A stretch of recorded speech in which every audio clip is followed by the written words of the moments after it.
Kebetulan aku dari Universitas Trisakti, jurusan Teknik Industri. Jadi aku kali ini tuh ingin mendaftar untuk di Student X CEO sendiri. Nah, aku sendiri itu punya bidang ahli di bagian desain. Jadi aku udah sering desain dari aku masih SD gitu. Bukan cuma desain tapi lebih ke seni sih. Jadi semua hal yang berkaitan dengan seni itu aku suka.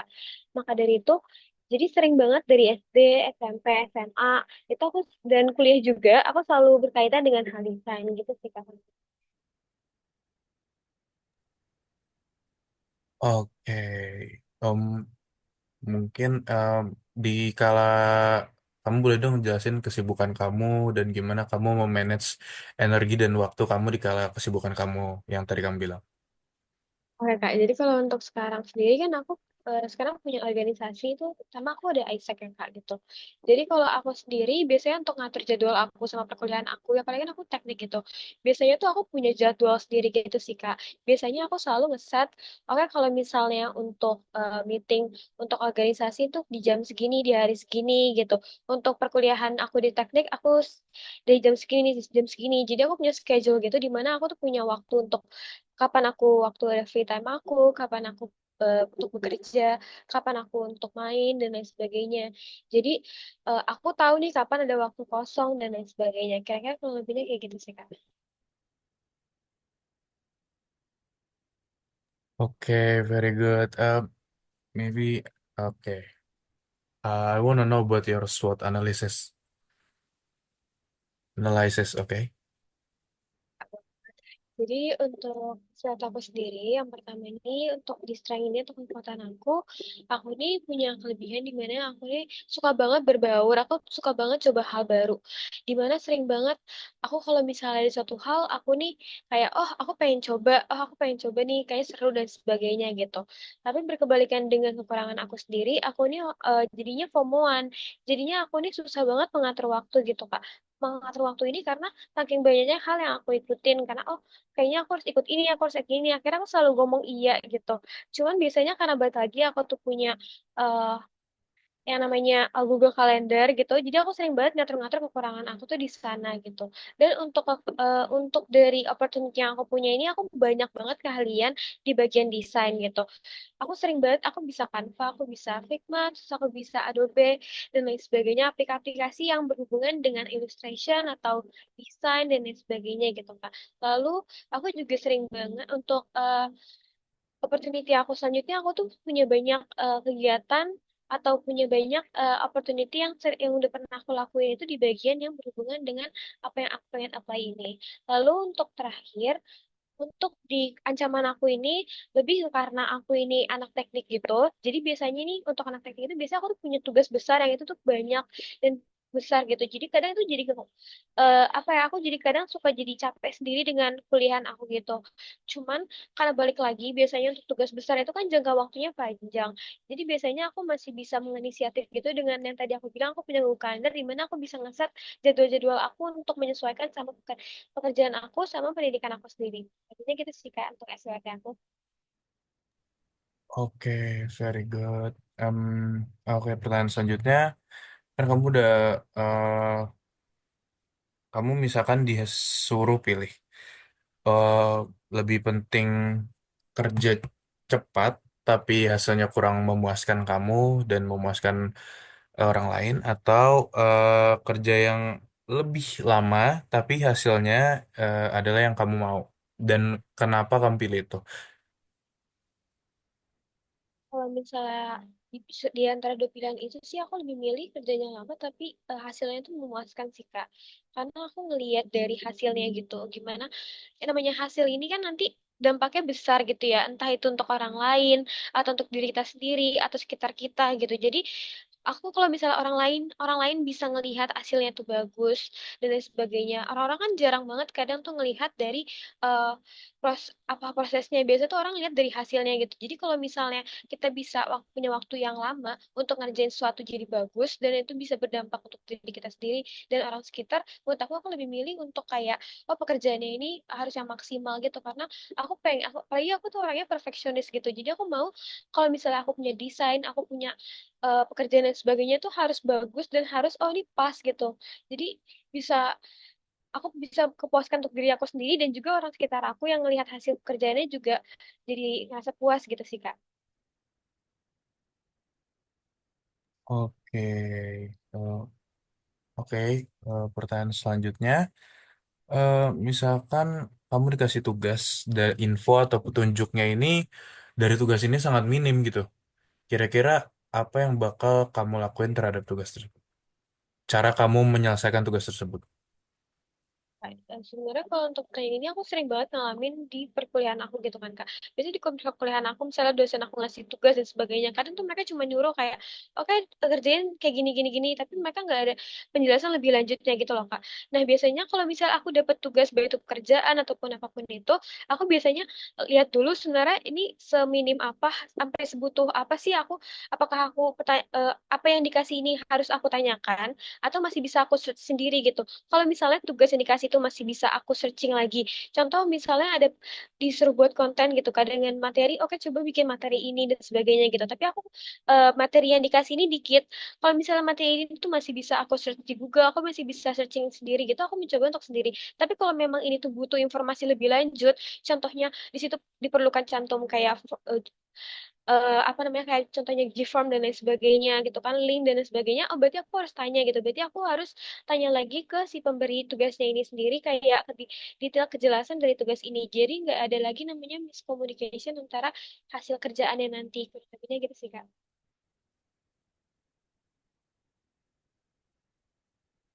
Oke, very good. Selanjutnya, aku mau nanya, ketika kamu dikasih suatu tanggung jawab yang sebenarnya tuh bukan tugas kamu, bukan keahlian kamu, kira-kira bagaimana tanggapan kamu? Aku tuh selalu eh, menganggap kalau misalnya aku punya tugas, aku akan stick sama tugas aku sama role job yang apa yang oh ini aku tuh job desk itu ini gitu. Jadi ketika aku memang udah dapatkan tugas di luar dari tanggung jawaban aku nggak punya hak sepenuhnya untuk mengerjakan tugas tersebut dan aku akan lebih menyelesaikan tugas aku sendiri gitu. Kalau misalnya memang tugas aku ini sudah selesai dan aku ngerasa aku bisa dan aku mampu dan tidak mengganggu segala aktivitas aku ke depannya dan aku akan mencoba untuk mengiyakan dari tugas tersebut. Tapi kalau memang itu akan mengganggu atau kan ada satu dua hal yang aku rasa oh ini kayaknya jadi tugas aku jadi berantakan atau jadi keteteran dan sebagainya, aku lebih memilih untuk menolak tugas tersebut karena balik lagi itu bukan job desk utama dari aku karena aku akan stick sama apa yang sudah diberikan dari awal untuk job desk aku sendiri sih Kak. Itu sih Kak. Oke, oke, bentar. Hmm, oke. Pertanyaan selanjutnya bakal tentang Student Exio Jakarta dan aku mau tahu knowledge kamu tentang Student Exio Jakarta, oke? Oke, what do you know about Student Exio Jakarta? Jadi kalau misalnya yang sepengetahuan aku kan untuk student XCO ini gimana caranya? Ini sebuah organisasi untuk mengupgrade student para mahasiswa atau misalnya orang di sekitar kita itu untuk menjadi a better business gitu loh, business person gitu di kedepannya. Dengan biasanya tuh dari student CEO ini punya beberapa program yang fokusnya itu ya untuk mendesain dari CEO kita sebagai mahasiswa untuk menjadi CEO di kemudian harinya gitu. Dan yang apalagi yang aku tahu dari student CEO Jakarta ini itu adalah salah satu organisasi yang mungkin dilihat cukup bagus di antara dari pekerjaan-pekerjaan untuk dari HRD di perusahaan-perusahaan lain. Kurang lebihnya gitu sih, Kak.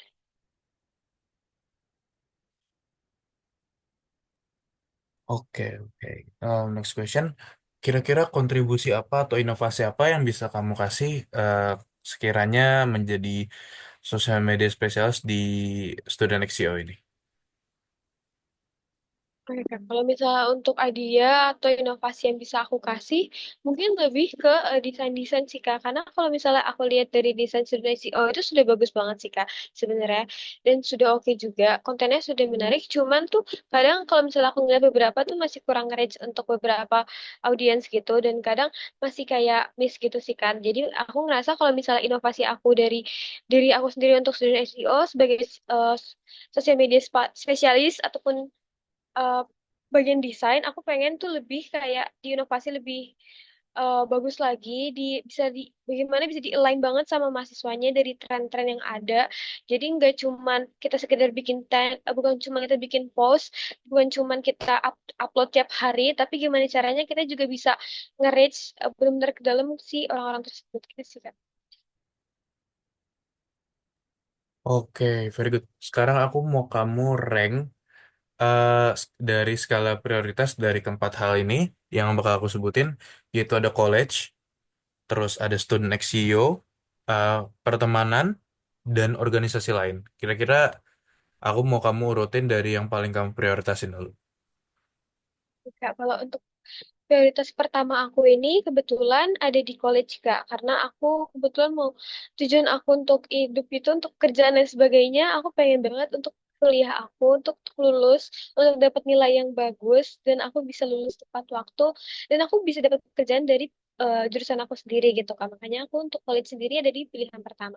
Lalu untuk yang kedua ini ada di Student X CEO. Dan kenapa organisasi lain ada di nomor tiga, yaitu organisasinya ada nomor tiga karena kebetulan ini aku sudah di akhir term dan yang artinya itu untuk di akhir term berarti aku sudah tidak terlalu memfokuskan diri di organisasi sana karena itu sudah mau selesai gitu kan, maka dari itu aku ngerasa sudah XEO itu ada di posisi kedua. Dan kenapa pertemanan di akhir, karena aku ngerasa walaupun aku punya teman, balik lagi aku hidup ini akan sendiri. Untuk lulus kuliah mencari pekerjaan jadi a better future leader itu aku akan sendirian. Jadi aku ngerasa aku harus fokus sama karir aku dulu, sama relasi aku, sama organisasi aku. Aku membuild diri aku dulu, baru nanti aku yakin pertemanan itu akan datang sendirinya sendiri gitu. Apalagi kalau misalnya aku ada di organisasi, di situ juga ada teman dan aku yakin aku gak akan sendirian juga gitu. Oke, very good. Oke, um, next question bakal lebih teknis soal sosial media spesialis dan aku mau kamu perhatiin setiap pertanyaannya. Oke, Oke, jika kamu udah hamil seminggu sebuah acara kamu dan jumlah registrasinya itu masih di bawah KPI, let's say 100 100 lebih yang masih kurang. Kira-kira eh, apa yang kamu bakal lakuin?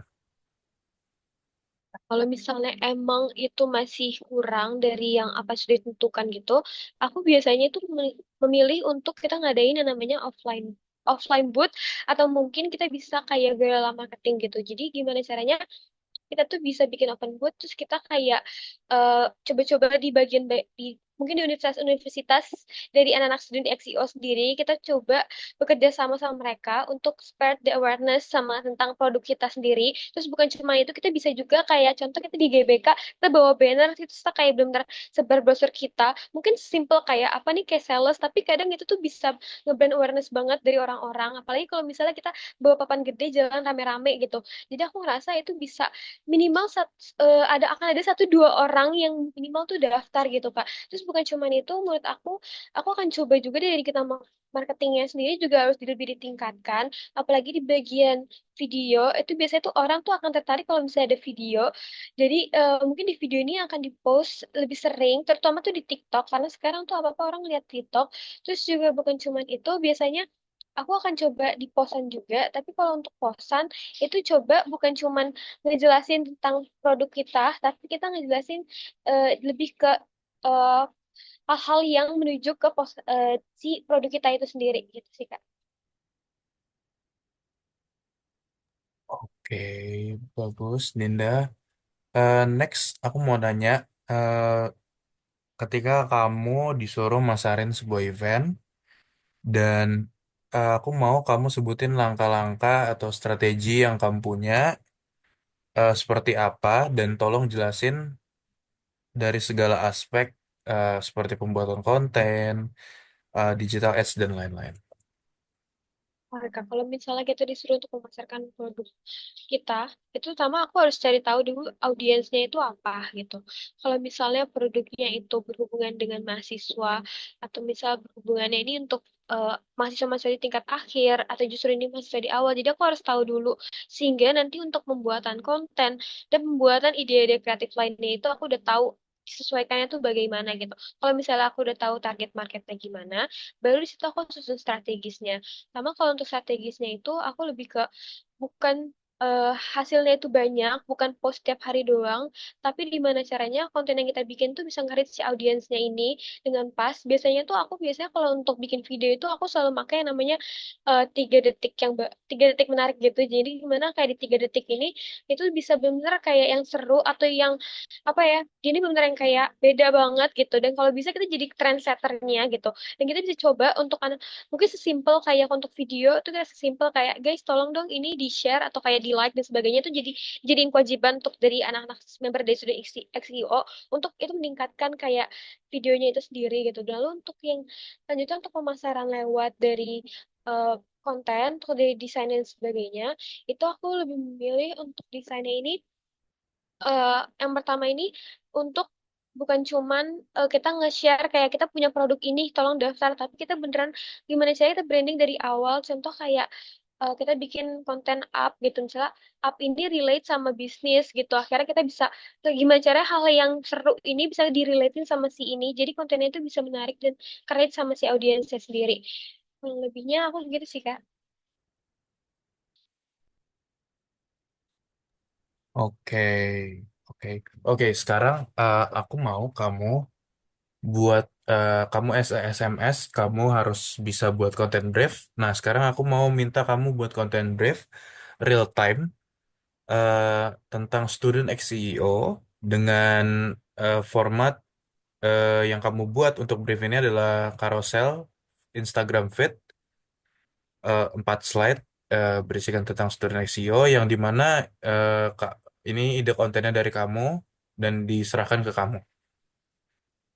Nah, Kak, aku mau izin nanya kira-kira untuk produknya itu kira-kira apa ya Kak? Em, untuk produknya yang ditampilkan di slide-nya ya, itu terserah kamu. Yang penting masih berhubungan ide kontennya itu dengan student next CEO. Oke, dicantumin juga konten pilar dan target audiensnya juga.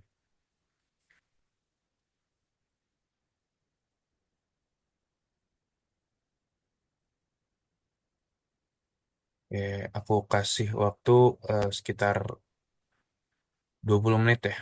Oh ya, dan kamu boleh share screen, kamu bisa share screen? Ini aku share screen untuk di Word atau gimana ya Kak? Ya, share screen proses pembuatan briefnya. Di Word, Ini di Word ya. Oke, di Word.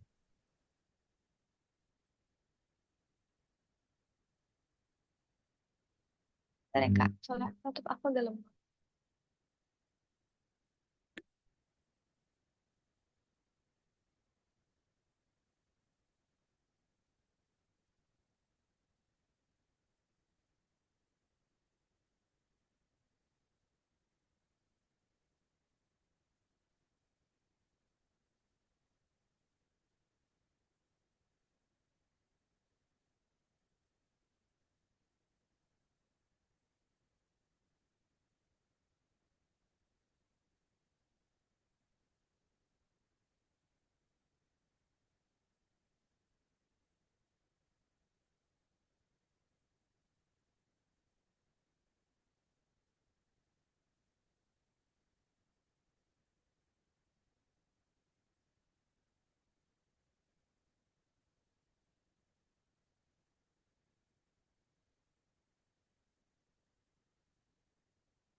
Pas share screen aku.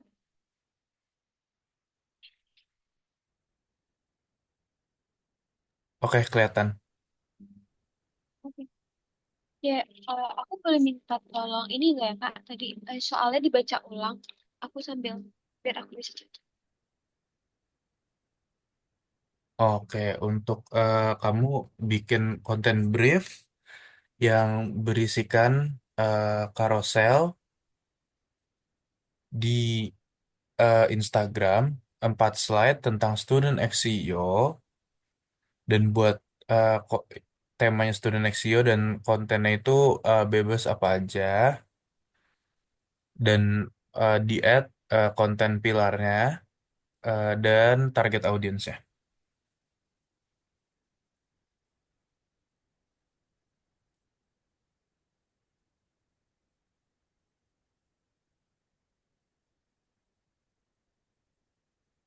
Oke, timer aku mulai sekarang ya.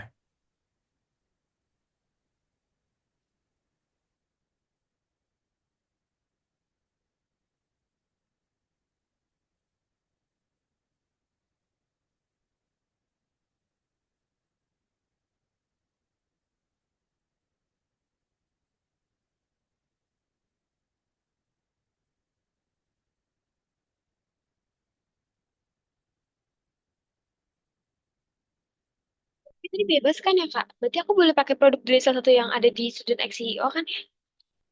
Iya, boleh. Oke Kak.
Oke, time is up.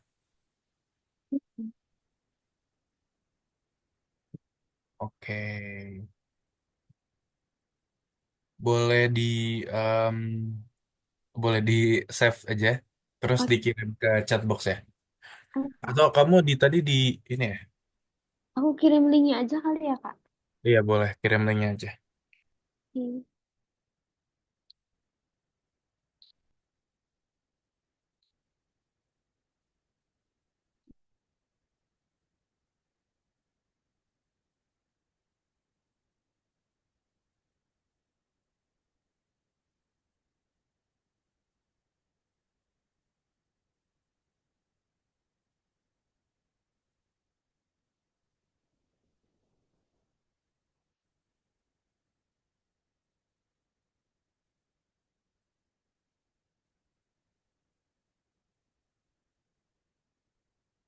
Sudah, Kak. Oke, baik, tunggu sebentar ya.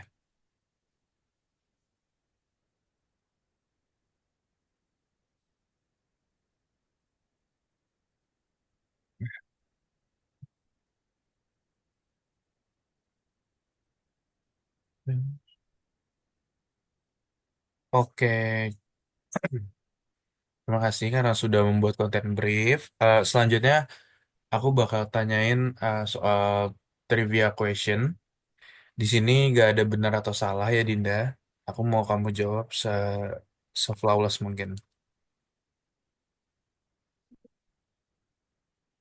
Oke, pertama aku mau nanya soal gimana kalau kamu dikasih seekor gajah, tapi kamu nantinya kamu nggak boleh jual ataupun kasih ke orang lain. Kira-kira gajahnya mau kamu apain?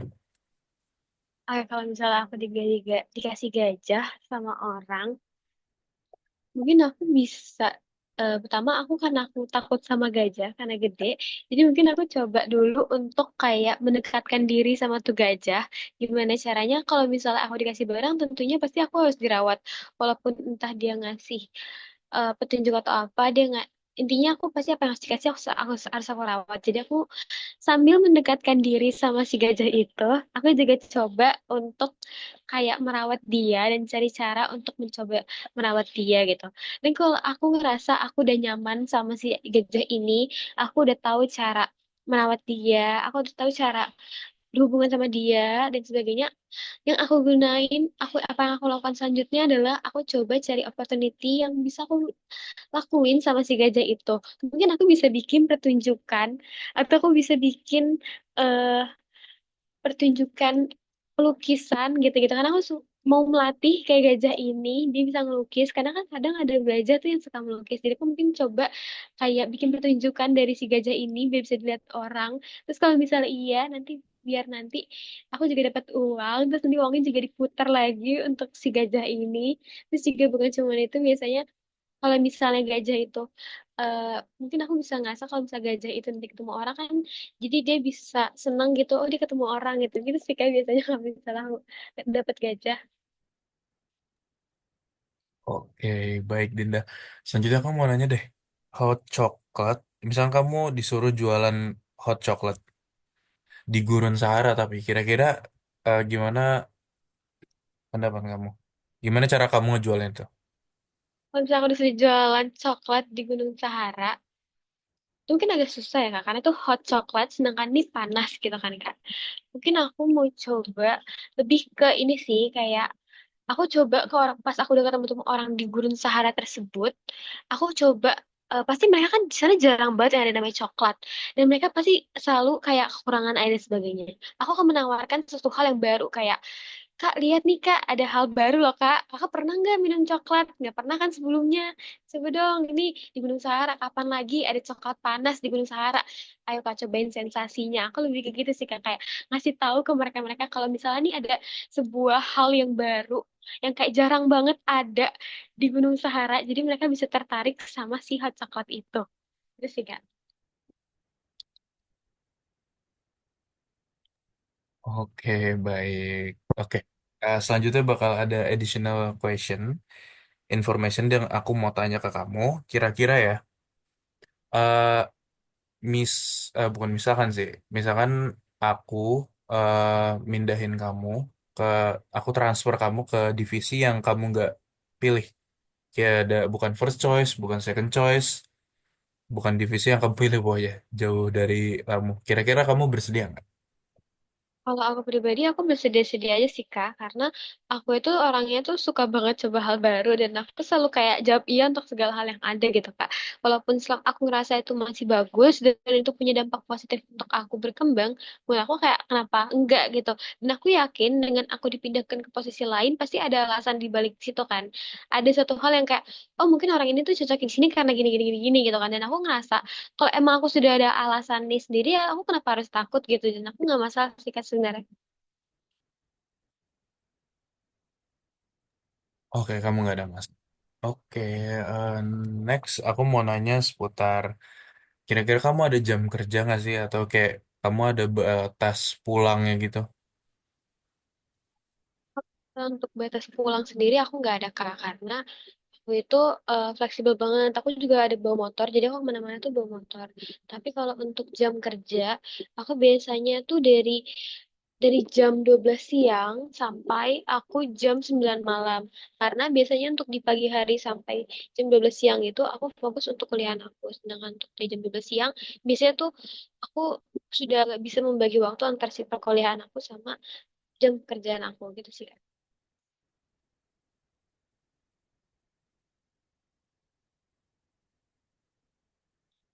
Oke, jadi kamu fleksibel lah ya. Iya. Oke, selanjutnya pertanyaan terakhir dari aku. Kira-kira kamu bersedia nggak ya buat ngebayar setup cost SUC sebesar 150.000? Aku sendiri sebenarnya nggak masalah sih Kak, selama itu ada manfaatnya. Dan aku juga ngerasa kalau misalnya emang ada manfaatnya dan aku bisa itu bisa untuk keberlanjutan dan sebagainya ya kenapa juga gitu sih Kak.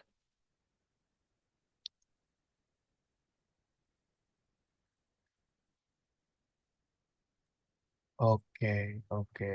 Em, Kamu bersedia berarti. Oke, nanti SUC ini bakal balik ke kamu lagi, kira-kira nanti di akhir organisasi. Oke, oke.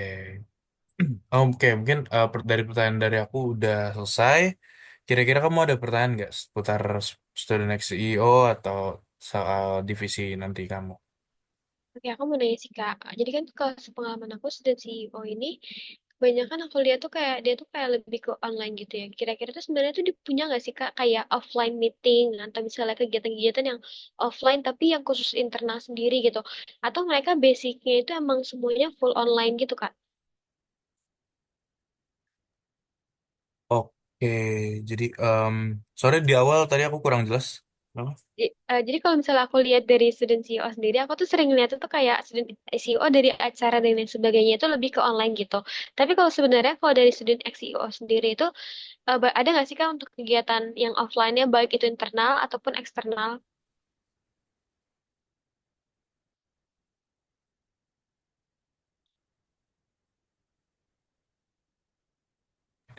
Oh, sorry aku di mute. Jadi untuk kegiatan online dan eksternalnya bakal ada kegiatan kayak semacam konfis, atau kayak nanti bakal ada acara dari brand gitu ya. Itu kemungkinan sesuai nanti dikasih tahunya bakal online atau offline. Nah, kegiatan kayak meeting itu bakal online, bisa aja offline, dan kebiasaan sih offline ini bakal banyaknya tuh kegiatan bonding sih dari tim gitu. Paham, Kak. Cukup sih Kak, aku tanya itu aja. Oke, terima kasih. eh Oke, mungkin kalau nggak ada pertanyaan lagi, you may leave this Zoom meeting. Dinda, thank you for your time. Thank you very much. Oke. Oke, makasih banyak juga ya Kak atas Ya. kesempatannya. Oke, aku izin live ya Kak. Iya, Dinda. Sama-sama.